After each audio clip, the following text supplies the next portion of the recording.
देखिए, हिंदुस्तान में रह रहे हो, हिंदुस्तान अगर इसका संधि विच्छेद करें, हिंदुओं का स्थान, अगर हिंदुओं के स्थान में रह रहे हो तो हिंदू अपने त्योहारों को धूमधाम से मनाएंगे ही।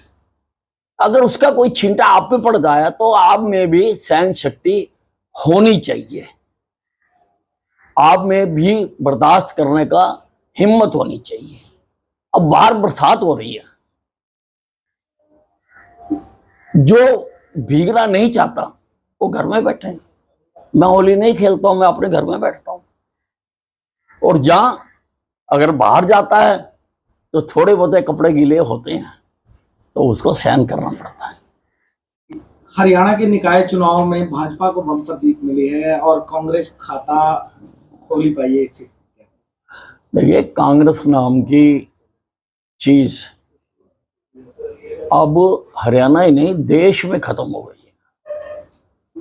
और जहां जहां पर चुनाव हो रहे हैं सब जगह पर भारतीय जनता पार्टी जीत रही है, क्योंकि राजनीति की दिशा और दशा को नरेंद्र मोदी जी ने बदल दिया है।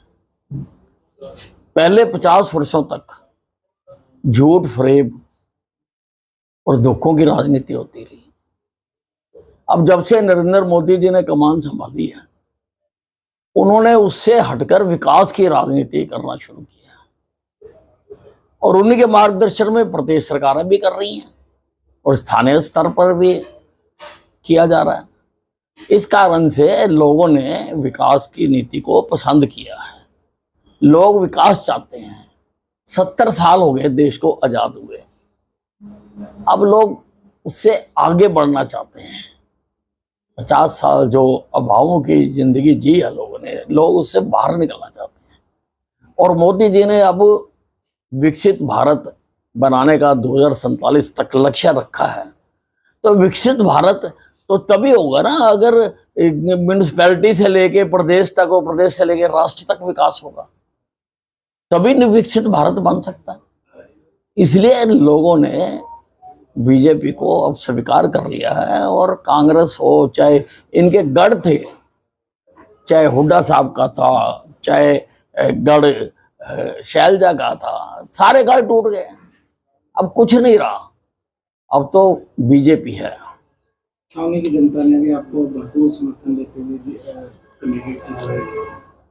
देखिए, छावनी की जनता तो हमारे साथ ही है और 32 में से